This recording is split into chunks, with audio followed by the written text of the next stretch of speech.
It wasn't because I wasn't until after Gehalte V'Savota. But in Torah, to begin to learn, to work about the learning, to involve yourself in the learning, is itself a dveges and Hashem is born.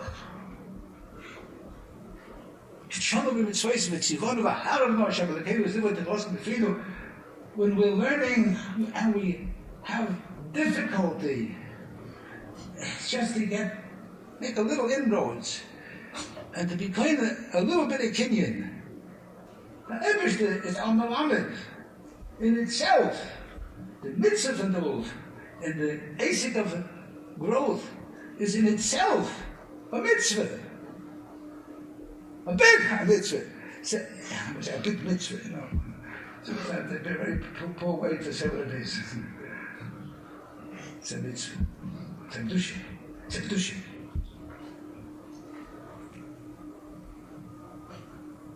To come to divrei emes and Chayyim not a pesachenu.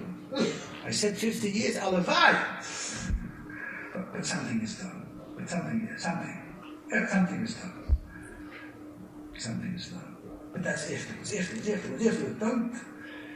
Don't have a petty view of the world, our world, of the Torah world. Don't have a petty view. It's Chayyim. It isn't so easily accomplished. We're always, you know, what the Rebbe Kiva say, every drop is part of making the hole in the stone.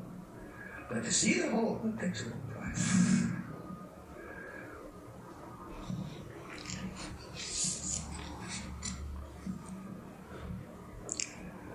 So, what do I mean to say over here? The after bracha. The after bracha is such a bracha which tells us you can't go away from this way.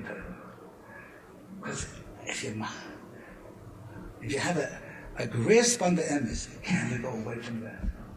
If all you understand is you're learning, so now you're learning, today you're learning, tomorrow you're not.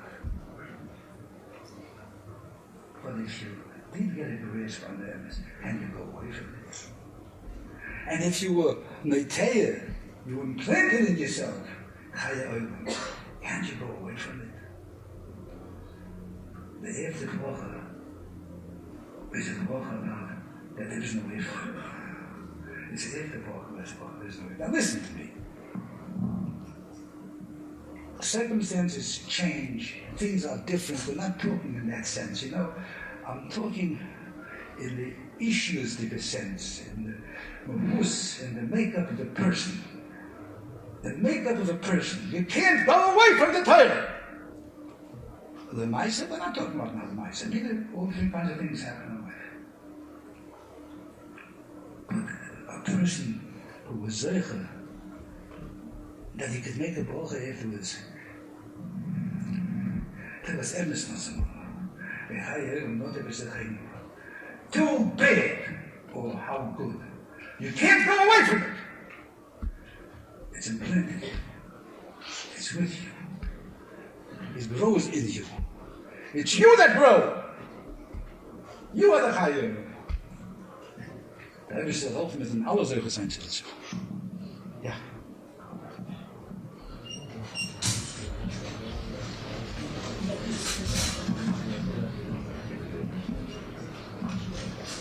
We have some time for questions.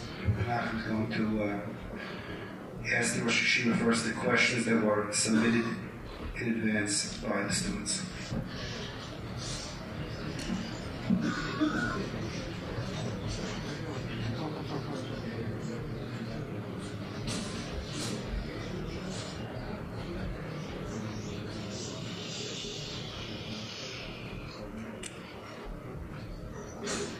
This event is very meaningful to a lot of the Talmidim who are here today, and it's a real inspiration that the Rosh Yeshiva were able to join us today.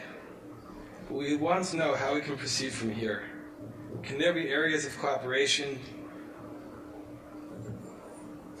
happy world. It's cooperation. Cooperation.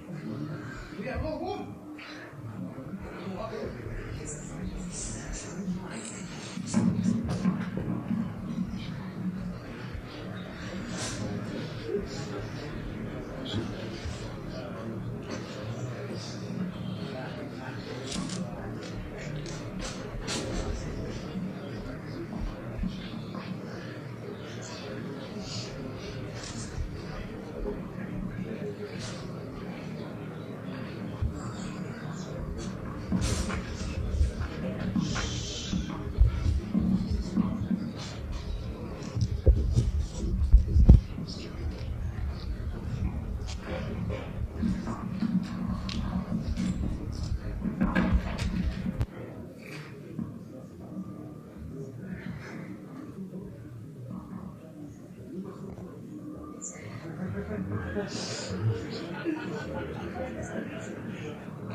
This event is very nice, but how can we proceed from here?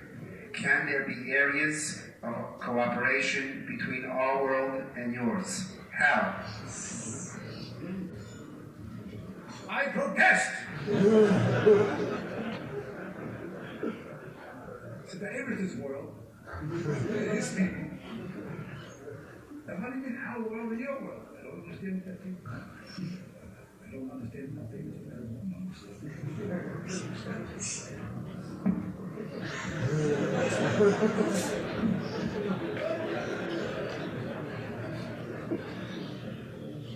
Shooter means. I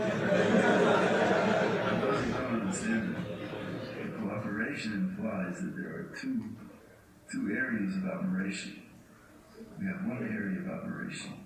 An operation of Torah, Yiddishkeit, growth, coming closer to the Bnei Yeshurun. The question, therefore, begins with the wrong premise. A mistake. You know the word mistake means? We took the wrong, it was a mistake.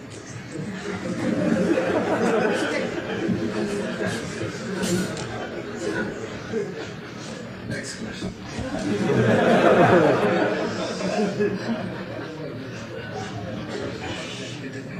In the question, how can there be ways to connect? I'll tell you the truth. I don't know why you ask us. I ask you. I don't know that there's any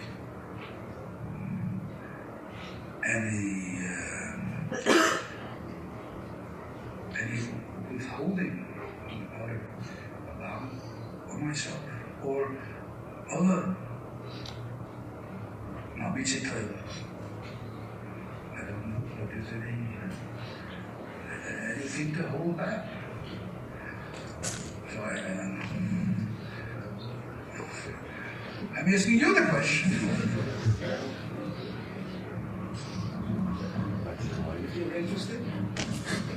If you're interested,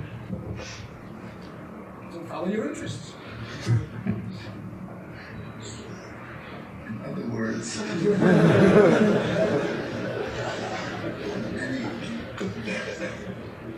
every Rosh Hashiva, every Mitzvah is open to anyone who wants to learn Torah.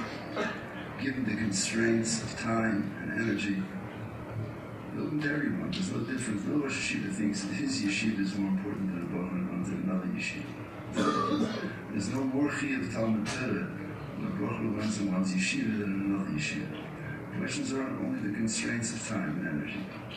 So if someone wants to make the effort to hear Bnei Torah from anyone he wants, will be received with open arms.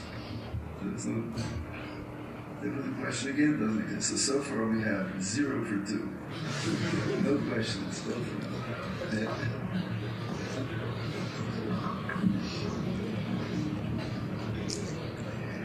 How do we relate to the apparent contradictions between Torah and science?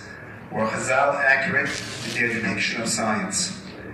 How do we determine the correct approach to these issues? And who determines that certain views are beyond the pale and unacceptable?